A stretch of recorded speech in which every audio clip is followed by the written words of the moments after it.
Hi everyone, thank you for joining me. This is how to do a wet weather fire. So I hope you enjoy this video. So it's been raining really heavy for the past few days. So everywhere is really sodden and damp. So this is a really good example for a wet weather fire. And I'm just going to go through what I would do personally if I was lighting a fire when it's really wet out or if it was actually raining currently. Yeah, I'm just going to talk about preparing because I think that is the main thing that a lot of people skip and rush, is preparing the fire and getting everything you need to make one. So yeah, I'd say it's a longer process preparing the fire than actually lighting it. So what you want to do is go out and harvest wood and try and get as much dry tinder and kindling as you can. So prime example is collecting sticks and small twigs off the tree because they tend to stay dry when they're actually still attached to the tree instead of wood that's on the floor. Most of the time wood that's on the floor will be very sodden and potentially rotten, so that isn't a good option for when you're starting your fire. After a while you could collect them pieces for chucking on the fire once it's hot. But for the initial start in it, you'd want wood that's been split or collected off the trees. There's different types of wood you can use. Personally, I prefer using pine or birch. Twigs are really good. Beech is also a very good wood, but it's a little bit harder. It's a denser wood.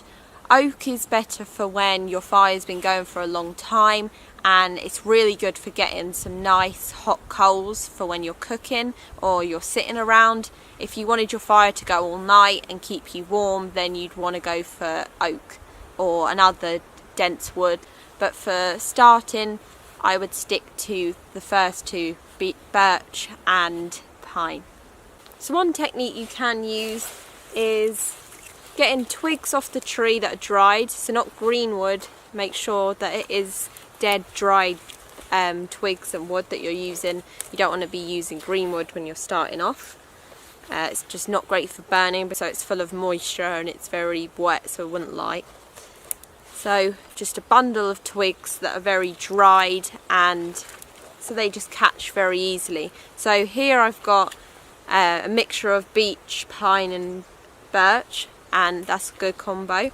But you can just use singly, but I've just gone for a mixture as I'm surrounded by all of them three types of trees. That's my twig bundle. So my first thing that I'd probably go for, as in this environment, I'd probably go for using birch bark. So I'm surrounded by birch trees here. There's bound to be one that's fallen down or a branch that's fallen with some bark on. So what I'm going to do is have a scout around, try and find some bark, and that will go really well with my twig bundle. I think that's probably the quickest, easiest method to go for, just birch bark and a twig bundle, and that will light pretty fast. What you want is something that's quite easy and fast, especially when it's raining. You don't want to be faffing around with like flint and steel or a hand drill when it's raining. You want to get a fire going quite quickly, especially if you're wet or you're cold and you need a fire pretty sharpish. Then this is a go-to method, I'd say. So with me, I am using one of the Castron blades. I was really kindly sent this by Castron themselves, and I'm really looking forward to using this and also some of the other gear that they've sent over. I've never used a Castron knife or any of their products, so I'm really looking forward to it. I'm really grateful to receive such an awesome knife by such a renowned company, so it's going to be very interesting. I usually use the TBS range, so I have the Boar and the Armour Pucker, so it's going to be quite cool using this blade also. See what I think about it and how I get on. Already I can tell it's got a smaller handle, so it's a lot better for gripping. I really like the grip system on it, and it's got a similar sort of design to the TBS. It's full tang, and it's also got the lovely wooden handle that I really like. It's really nice wooden handles for gripping and they just feel really nice in your hands. When you're working on a piece of wood, like carving or something for a long time, it doesn't feel too uncomfortable. So I've got my birch bark here, and what I'm going to do is light this with a ferro rod. Really good way. You can use ferrocerium rods in the rain as well. When they're wet, you can still use them, so it's a good strategy to go with. Lighters can break, especially when it's quite wet and it's been raining, so it's more reliable to stick with a little ferro rod. Luckily the Castrum knife comes with a little mini ferro rod. They're really good to carry on you, like tiny ones, because they're quite lightweight, they don't take much room, and this one fits to my sheath, so I can carry it all the time, so really nice. So my first initial step is to clear the ground and make sure it's all safe, and then I'm going to light this fire. So I've cleared my ground, found this piece of bark for a flat surface to lean on. I've got plenty of birch bark to choose from. It's all quite wet, but it still lights when it's wet birch bark, which is another great reason to use it in a wet weather fire. So I just want to make some fine shavings. If it was raining right now, I'd have to find a sheltered place. So sheltered from the wind and the rain, especially because the wind does drive the rain. And then try and find some sort of cover to cover your actual tinder. You'd have to use your body to try and shelter it a little bit, so leaning over it, putting your back to the wind direction. So tiny little shavings make it a lot more combustible, and you just want to get it as flammable as you can so it will light, hopefully first time. So the more effort you put in now, the more it will benefit later when you go to light the fire. So I'm going to continue this process and probably do it with the other piece as well. I also want to say a huge thank you to Moses, one of my subscribers and patrons, for this lovely hat. Personalised Girl Outdoors hat. So thank you, Moses. I'm super grateful for this. You've done a lovely job on the logo and the hat design.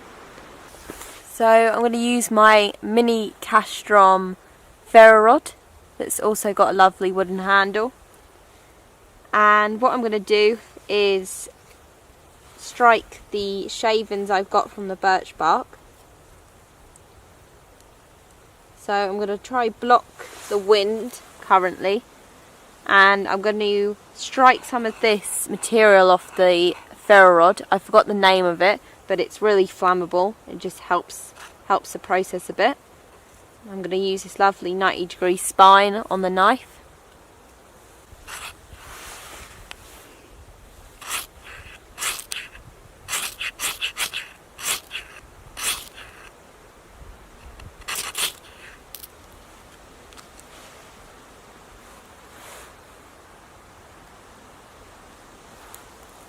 I'm just trying to protect it from the wind now.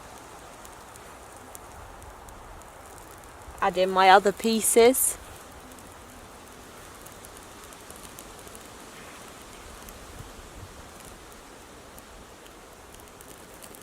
Once you can see there is a well-established flame, you'll start adding the sticks.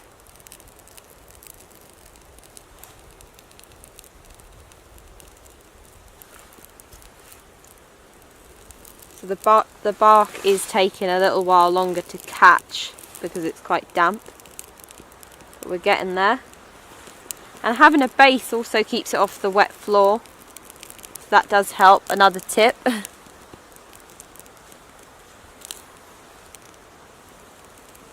Right, so my flame is getting there. So what I'm going to do is add my tinder bundle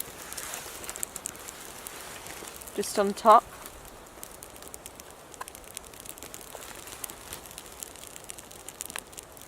So what I could have done is place the actual bark inside this bundle and wrap it round, but I've just put this on the top as this works as well. and let the wind try and help you out a bit with catching the twigs. So facing the wind and letting the oxygen do its thing. So now I've got my fire, and then what you do is add your larger sticks and carry on, and then add your logs. That is the first technique. And that 90-degree spine works really well.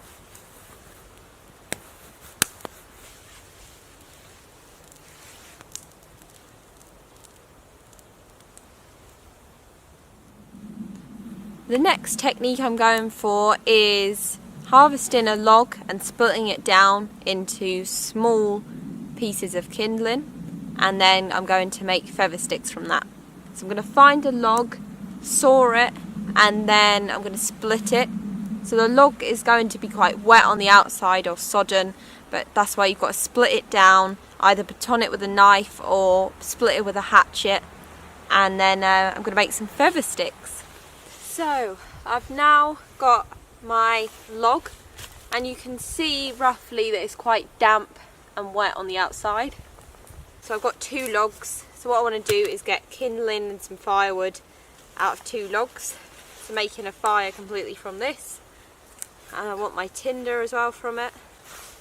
What I'm going to do is split this down and have the pine as my initial fire starter for making feathers, and use the beech for putting on afterwards, as it's a more denser and hard wood, and you can tell that by just looking at them really. And I'm going to use this as a baton as well, as it's a bit heavier, so I'm going to smack it down on my hatchet. I've also got another log for my base, something to lean on.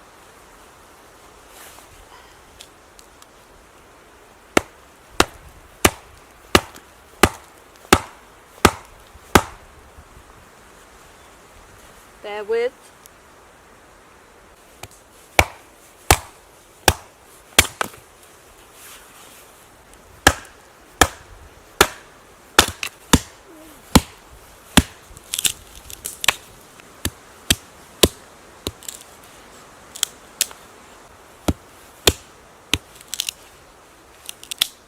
So I've got a pile of nicely split wood. I'm going to use my knife now to make some feather sticks. I've actually done a video on how to make feather sticks before.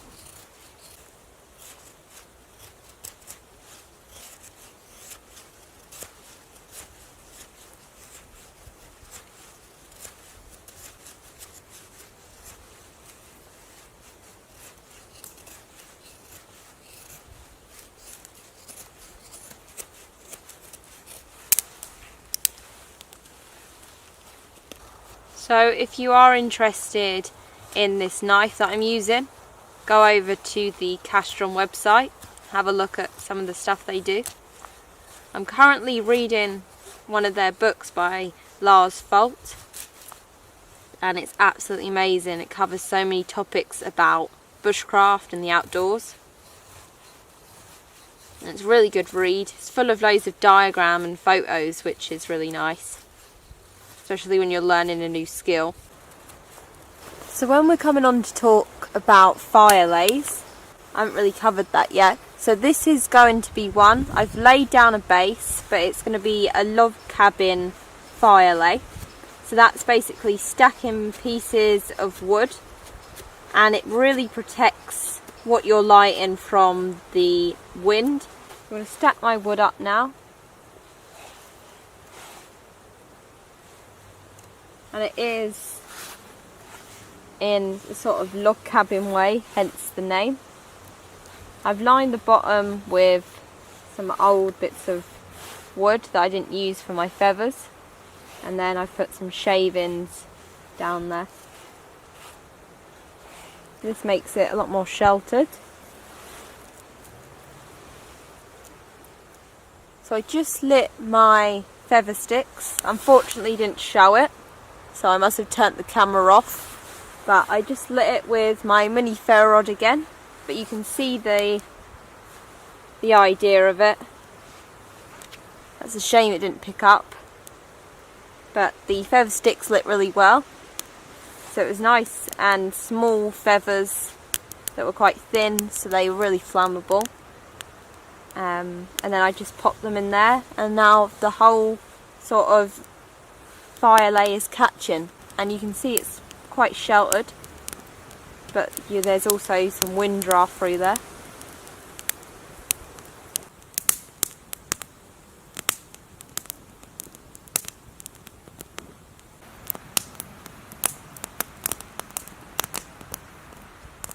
So another fire lay that you could potentially use is the TP fire lay. So all you need is a V stick and another one, another straightish stick, don't have to be too straight, and I'm going to pop this into the ground and then lay the other stick on top of it and form a sort of teepee design.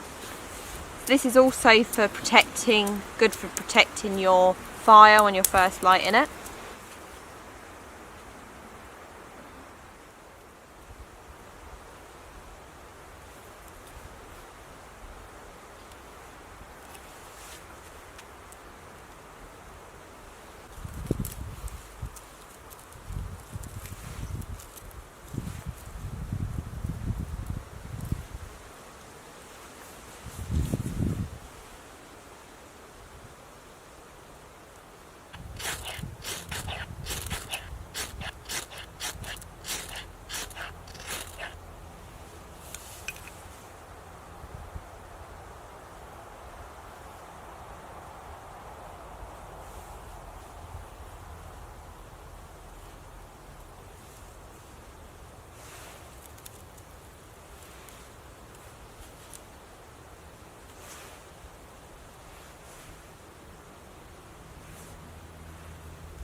So that is the teepee style fire lay. That's another different fire lay that you can use.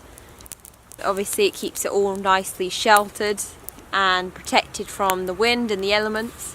There's also other fire lays that you can use, like the Swedish torch. That's really good. That's basically where you get a log, you split it into 4 pieces or more, and then put it back together with either paracord, rope, or wire, or natural cordage if you want to go all out. You stuff loads of tinder and flammable stuff inside, and that's the Swedish torch. That's really good design. There's fire lays where you can just lay a base on the floor. There's obviously the teepee one, there's the log cabin one, there's other various ones if you choose to do them. Whatever works for you really, but that was just a few little ideas, something to help you out if you're just getting into fire lighting, or you want to start fires in wet conditions or damp conditions, or when it is raining. Obviously it's all about improvisation, and if it is raining you have to try and find shelter or build something, or if you've got a tarp, you could do a flying tarp quite high above you, canvas tarp, it don't matter as much. And yeah, just enjoying it is the main thing. So it has got really cold now and I'm really chilly, so I'm going to sit around my little fire and then I'm going to pack it all up, leave no trace, leave it how I found it, and put the fire out completely. So I really hope you've enjoyed this video and you've learned or gained something out of it. So thank you so much for watching. Thank you so much to everyone to subscribe to my channel as well. And thank you to all my wonderful Patreons who I will list at the end of this video. Take care everyone and enjoy your little fire lighting session. Cheers.